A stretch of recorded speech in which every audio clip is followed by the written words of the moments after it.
I did a video on the top 10 buffs in Pokemon Sun and Moon, and now it's time to do a video on the top 10 nerfs as well. So let's start off the list with number 10, Sucker Punch. So Sucker Punch didn't get absolutely destroyed in Pokemon Sun and Moon, but as a very powerful priority move that affects a lot of different Pokemon in the metagame, it getting affected at all is pretty substantial in the end. So let's go and see what happened. Base power went from 80 down to 70. So a little bit of a change right there, and pretty much this is going to be a bigger blow for non-stab Dark-type Pokemon as well, because there were some Pokemon that weren't Dark-types that just like having that Sucker Punch for a little bit of extra damage, so it loses the damage right there, and then some primary Dark-type Pokemon that rely on the Sucker Punch for like one-hit KOs or huge amounts of damage did get hit as well, so the Sucker Punch nerf will be number 10 on the list because of that.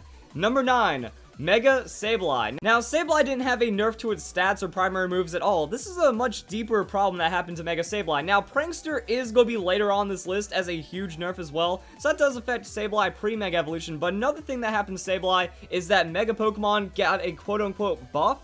So speed is going to be calculated before the turn even begins. So we see a reverse scenario right here, that Mega Bayonet actually gains Prankster and can use Prankster turn 1, while Mega Sableye actually loses its Prankster. So that's really going to suck for what Mega Sableye wants to do. Also, with all the other Mega Pokemon kind of getting buffs on those speed changes, Sableye just isn't feeling any of that, unfortunately, and we look at a standard Mega Sableye moveset, yeah, you don't get to Calm Mind before the opponent attacks, so now you're going to be taking that full special damage. You don't get to recover before your opponent attacks, and then you don't get to Will-O-Wisp as well. So you can't adjust for anything with that Prankster ability since you lose it, and now you're just going to be a tanky Pokemon that's really slow and getting outsped by everything. So Mega Sableye actually getting a pretty substantial nerf in Pokemon Sun and Moon. Number 8 on this list, Swagger. Now, Swagger makes it on the list because of the weight behind this decision. That Game Freak pretty much reacted to a lot of people crying about how good Swagger is and Confusion and Prankster Swagger and all that stuff. So it gave a little bit of change to Swagger, but a lot of other things were also nerfed about Swagger as well. The new Confusion changes, which we're going to be talking about in this video, and again, the Prankster changes. So a lot of things just kind of adding up and making it to where Swagger, it's not as free of a move anymore, and it's almost pretty much useless and never a good option, because now you're buffing the opponent for free, and they have more opportunities to just get revenge on you without really having to worry about it. So Swagger, pretty terrible right now, just kind of combining all the changes overall and putting it somewhere on the list. Next up, we also have Burn. Burn got a pretty interesting nerf in the 7th generation, that it went from dealing 1/8 of your health at the end of turn down to 1/16.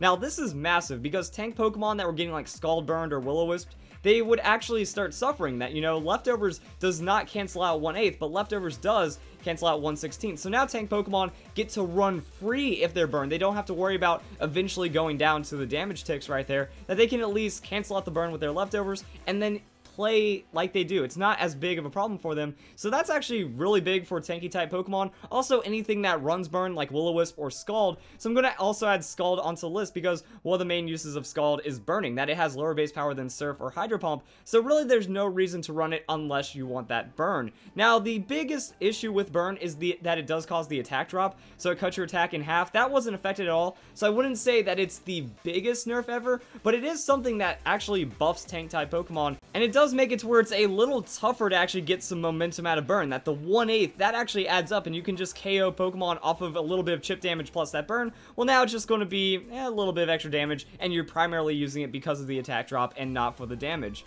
Number 6 on this list is going to be Mega Kangaskhan. So Mega Kangaskhan got hit pretty hard. Parental Bond now only does 25% bonus damage instead of 50% bonus damage. Still lets you do all the extra effects and stuff, but also there's a lot of weird things that happen. In the 7th generation, Power Punch is no longer ATM, so you can't get access to that Power Punch either, which is why we're not seeing a lot of Kangaskhan right now. And as one final FU to Big Mama right here, it's not allowed in VGC. That Megas are banned in VGC 2017. It's going to be a big question if they're going to be allowed at some point in the future, but right now, there's really just no reason to run Kangaskhan. You can't use it in official big competitive play, that you don't have the Power Punch, you don't have the Snowballing, and then you're also getting less damage out of the Parental Bond. Maybe this will change as we get access to the Pokebank, but it means that 7th generation, like Alolan native raw Kangaskhan's aren't going to be useful, and they actually have to bring it back from a time before it was nerfed to get the most effectiveness out of the Kangaskhan. So a little bit of weirdness right here that just kind of adds up to a pretty big nerf, and a reason why we're not seeing as much Kangaskhan as we used to. Number 5 on the list, Paralysis. Paralysis got absolutely destroyed in this new generation because Thunder Wave. they actually nerfed Thunder Wave. After 20 years of Pokemon, I think that's actually a pretty big thing to consider for some of these as well. Like, after 20 years of Pokemon, we have a change to Burn. We also have a change to Thunder Wave and Paralysis. So Thunder Wave now is 90% accuracy. There's a chance your Thunder Wave can miss. That's never been a consideration, and it's just weird to talk about. And then on top of that, Paralysis in general only cuts speed by 50%. Speed has always been cut by 75%, so pretty much if a sweeper Pokemon or any Pokemon got paralyzed, it was getting outsped for the rest of the game. But now with that 50%, some tankier Pokemon are still going to be outsped, so it's not an absolute death sentence for sweeper Pokemon, but now using Paralysis, or using Thunder Wave, it's just not going to be as good. That throwing it out there, chance to miss, chance to also not have your opponent be outsped by you, which is a big advantage, that just all kind of goes away, so that's going to be a huge nerf to the Paralysis. Number 4 on the list, we have Confusion. So not Confusion the move, but Confusion the status. Confusion went from a 50% chance to hurt yourself in Confusion down to 33%. Another very crazy change that just kind of affects a lot of different things. That as we keep going deeper in this list, we can see that this is what really hurts Swagger. This is what really hurts a lot of other things. And it's kind of crazy seeing that after 20 years of Pokemon, after 6 other generations of the game, there's finally changes to these moves because the community started complaining about it, and then Game Freak wanted to try to remove some of the randomness inside of the game. So 1 in 3 chance instead of 1 in 2 chance for Confusion, that is massive, because sometimes it feels like Confusion isn't working in your favor even with that 50% chance. So now it's nowhere near reliable for hacks, and there's really no reason to run as much that can induce it, like the Swagger or even Confuse Ray to a degree. Number 3 on the list, Dark Void. Dark Void got absolutely slaughtered. Dark Void can now only be used by Darkrai, so if a Smeargle gets a hold of Dark Void, it's just not allowed to use it, which means that there goes a lot of usage for Smeargle and Dark Void and everything right there, that the only time you're going to see Dark Void is on a Smeargle because it's a mythical Pokemon, that it's a forbidden Pokemon in pretty much every tournament or pretty much every gameplay style for the Darkrai. So yeah, there's really no Dark Void usage ever now, but that's not bad enough. That's not bad enough. Dark Void got cut down from 80% accuracy to 50%. Now there's almost no reason to run Darkrai anymore. Darkrai is all about putting the opponents to sleep and giving them nightmares, and this just feels weird. I feel that this actually hurts Darkrai's identity, because now it's not this Dark Void massive threat Pokemon. Hypnosis has more accuracy than the Dark Void. Like, it still hits both opponents in doubles on that Dark Void, but now it's 50%. So Darkrai has no semi-reliable way of putting opponents to sleep, so it loses a lot of identity there. It got straight up nerfed in singles as well, because Dark Void in singles, that was a good option. You just throw out the Dark Void, 80% chance right there, better than Hypnosis, so at least you have something that makes you feel like a Bad Dreams Pokemon, but you don't get that anymore. So I would have really been interested to see if one change or the other happened, that it gets cut down to 50% chance, and you still see people try to gamble with that Smeargle for that double sleep chance of super low odds, or maybe it just not being usable by Smeargle and then keeping Darkrai's identity intact. So this was a huge stomp to the Dark Void. So what else do we have for this list? Well, we're going to do some quick honorable mentions. So the Soldew actually got a pretty big nerf. Now it only gives a boost to Dragon and Psychic moves by 20% instead of actually buffing the special attack and special defense of the Lottie twins. So that's something interesting right there. And also Destiny Bond. Destiny Bond now fails if used in succession, or it has a chance to fail. So think of it like Protect, that if you go Destiny Bond, you can't stall it out infinitely, that there's actually a decision to be made there. That if you go Destiny Bond, well, if you use it again, it could fail, and then your entire strategy goes up. So those are 2 honorable mentions for some pretty big nerfs in the end. And now let's get to number 2 on this list, Prankster.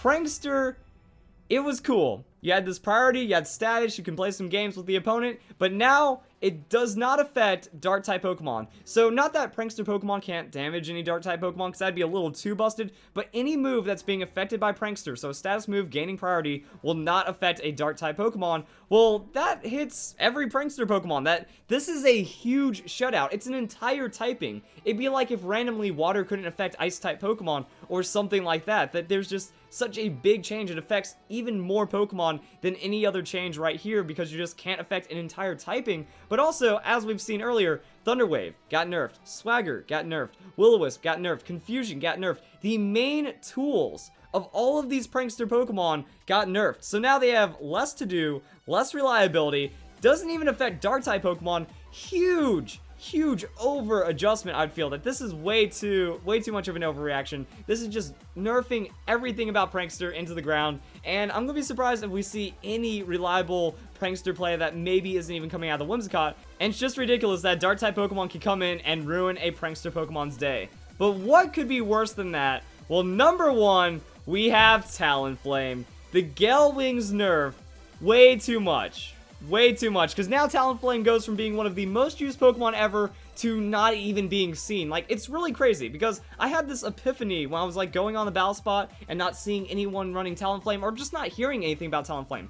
Talonflame is in Pokemon Sun and Moon. It's not like it's a 6th generation exclusive and we have to wait for Pokemon Bank. No, you go out, catch Fletchinder, and you have full access to Gale Wings Talonflame, but no one is talking about it. This Pokemon dropped off the face of the earth. There is no mention, there's no usage whatsoever. So what happened? Well, Gale Wings can only apply when at full health, and this hits literally everything in Talonflame's kit. That Flare Blitz, well, if you use Flare Blitz, you're damaging yourself, or if you have Life Orb, you're damaging yourself, so that means you immediately lose the Gale Wings. Same with Brave Bird. Roost, well, if you want to Roost, that means you're missing health, so you have to take another hit, hopefully try to survive, then you get to Roost. You don't have this crazy priority Roost anymore, and also, technically, even Will-O-Wisp got nerfed from all these other things like the Burn nerf, so you get less damage off the Will-O-Wisp, and then, I think another thing that people aren't really paying attention to that just kind of passively happens is the change to the attack stat. Because Talonflame, with that Gale Wings, you just run Adamant Nature. You don't have to even invest into speed. Like, you can go hit points attack, run a bulkier Talonflame